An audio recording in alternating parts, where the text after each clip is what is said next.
అందరికీ నమస్కారం. ఈరోజు కథ బంధం. రచన కె కనకదుర్గ గారు. ఇంకా స్టోరీలోకి వెళ్ళిపోదామా? ఓయ్ మీనాక్షి, నేను పొలం వెళుతున్నా, అమ్మకు కాఫీ ఇచ్చి టిఫిన్ పెట్టు అంటూ గావు కేక వేసి పొలంకి బయలుదేరాడు వెంకటేష్. ఒరే వెంకటేశా, ఇలారా, వచ్చి నా పక్కన కూర్చోరా అంటూ పిలిచింది ఆనందమ్మ. ఏంటమ్మా, పొలంకి వెళ్ళి నీళ్లు పెట్టాలి, మోటార్ తెప్పించాను, ఆలస్యం అయిపోతుంది అంటూనే అమ్మ పక్కన వచ్చి కూర్చున్నాడు. అది కాదురా అయ్యా, నీతో ఒక విషయం మాట్లాడాలని పిలిచాను.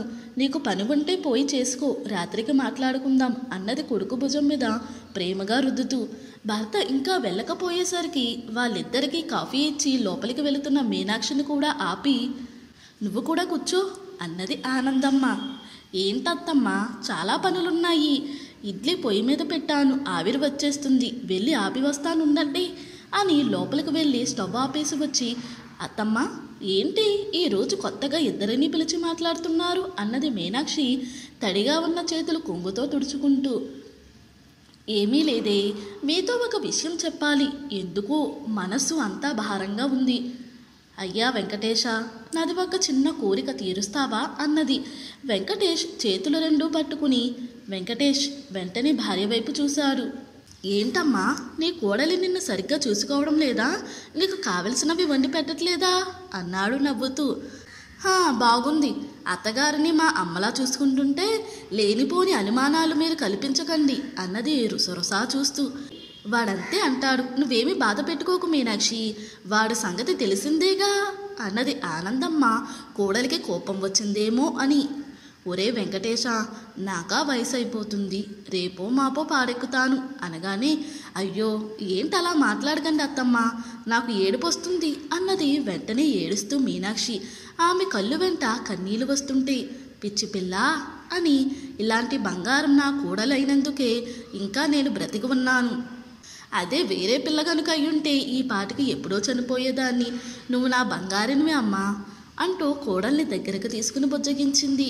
కొడుకు వైపు చూసి, నీ చెల్లికి పెళ్లి చేసి పంపించి 6 ఏళ్ళయింది, నా కూతురు లేని లోటు నా కోడలు తీరుస్తుంది, నీకు తెలుసా అన్నది.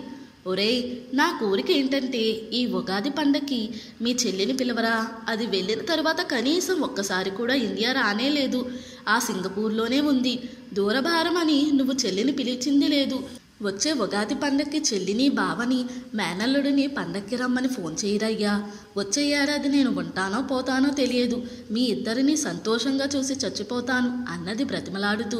వెంకటేష్కి కూడా చెల్లెల్ని పండక్కి పిలవాలని ఆశగానే ఉంది, కానీ ఆర్థికంగా చాలా దెబ్బతిన్నాడు. ఇప్పుడు వాళ్ళని పిలిస్తే కనీసం 70,000 కావాలి.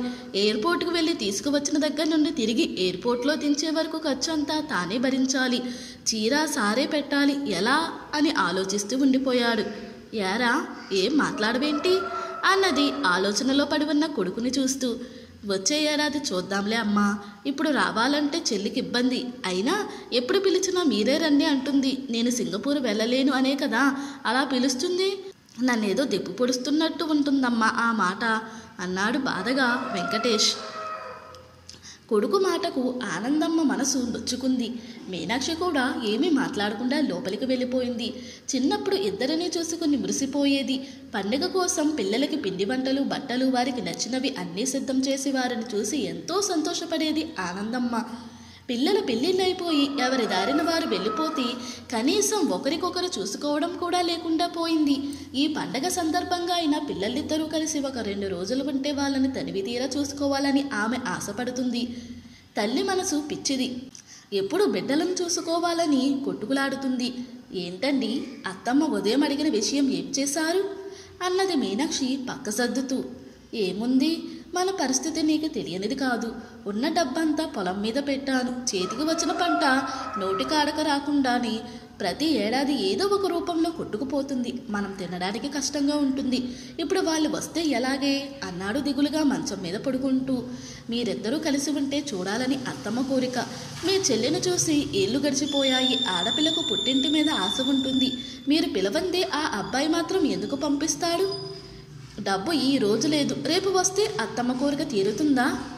అసలే ఆమె ఆరోగ్యం అంతంత మాత్రమే ఉంది, డబ్బు కోసం కంగారు పడకండి, ఇప్పుడే ఫోన్ చేయండి అంది మీనాక్షి ఫోన్ అందిస్తూ. ఖర్చులు ఎలా మేనేజ్ చేయాలి అన్నాడు ఆమె వైపు చూసి. వెంటనే ఆమె చేతులకు ఉన్న గాజులు చూపించి ఇలా అన్నది.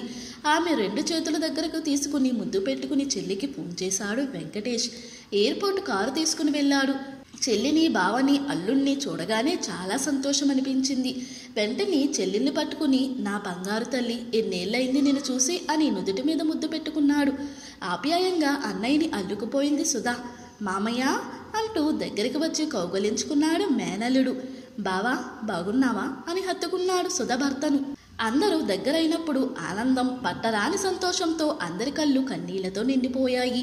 ఆనందమ్మ కుటుంబం మొత్తం ఒక చోట ఉండడం చూసి ఉబ్బి తబ్బీబైపోయింది.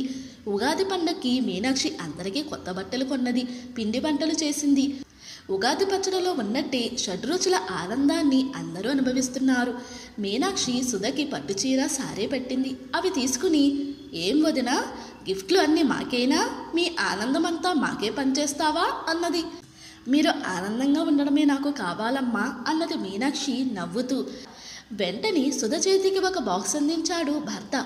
మీనాక్షి 2 చేతులు తన చేతిలోకి తీసుకుని 2 చేతులకి 6 గాజులు వేసింది. మీనాక్షి ఆశ్చర్యంగా వాటి వైపు చూసింది.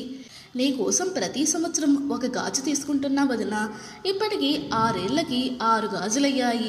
మీరు సింగపూర్ వచ్చినప్పుడు వీటిని నీకు గిఫ్ట్గా ఇవ్వాలనుకున్నాను అంటూ గాజులు వేసిన చేతిని ముద్దు పెట్టుకుంది. మీనాక్షి వెంటనే వెంకటేష్ వైపు చూసింది. కళ్ళ నిండా కన్నీళ్లతో, పెదవుల మీద చిరునవ్వుతో చెల్లి భుజాలు పట్టుకుని, నా చెల్లి అని గర్వంగా చూశాడు మీనాక్షి వైపు.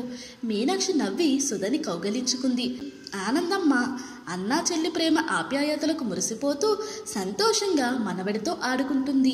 ఒక బంధం నిలవాలంటే ప్రేమ కావాలి, ప్రేమ నిలవాలంటే బంధం కావాలి. ఇంతటితో ఈ స్టోరీ ముగిసింది. ఈ స్టోరీ కనుక మీకు నచ్చినట్లయితే మరియు నా ఎక్స్ప్లెనేషన్ కనుక మీకు నచ్చినట్లయితే ప్లీజ్ లైక్, షేర్, సబ్స్క్రైబ్.